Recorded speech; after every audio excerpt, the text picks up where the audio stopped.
Welcome to ECNTRADE daily video. Before we begin, it should be noted that any advice is of a general nature only and that your personal circumstances have not been taken into consideration. Hello everyone, my name is Rob Clayton and thank you for joining me. Well, it would seem that the bullish divergence has been negated as the Australian dollar tumbles further and crushes the level of 66.80 and inking in an intraday low of 66.55. With this break has also given further confirmation to the downside of around 64.8090 as a potential target. The dollar index has surged above the 110 level, which has put a bit of a sort of a fluster in the market with the bulls and bears, and therefore could see further weakness ahead of the US Federal Reserve rate decision on Wednesday or Sydney time at 4 a.m. The euro has also plummeted further and now taking the challenge back to that 98.80 level, with the low being 98.84.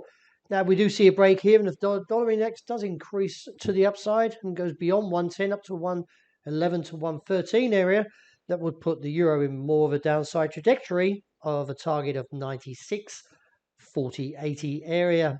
Keep an eye on these patterns, and with the Australian out tomorrow in observance of the memorial of Queen Elizabeth II, is that the markets will be a little bit more whipsawed.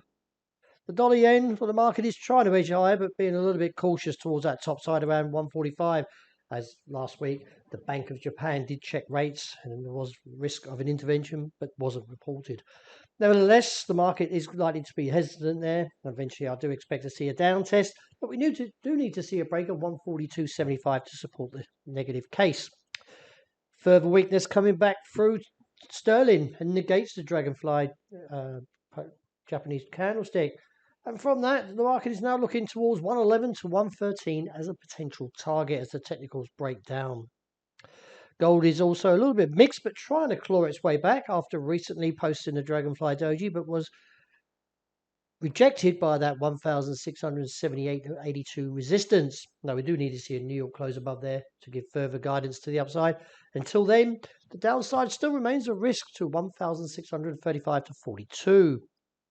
Finishing up with oil, as you can see, the market's still attempting to take the challenge higher, with the bulls coming back in late this afternoon, and therefore maybe seeing a retest that level around that 86.70 area.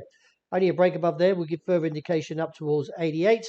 But until then, let's see how the market plays into the European session. Well, that wraps it for the day and also for the week until Friday.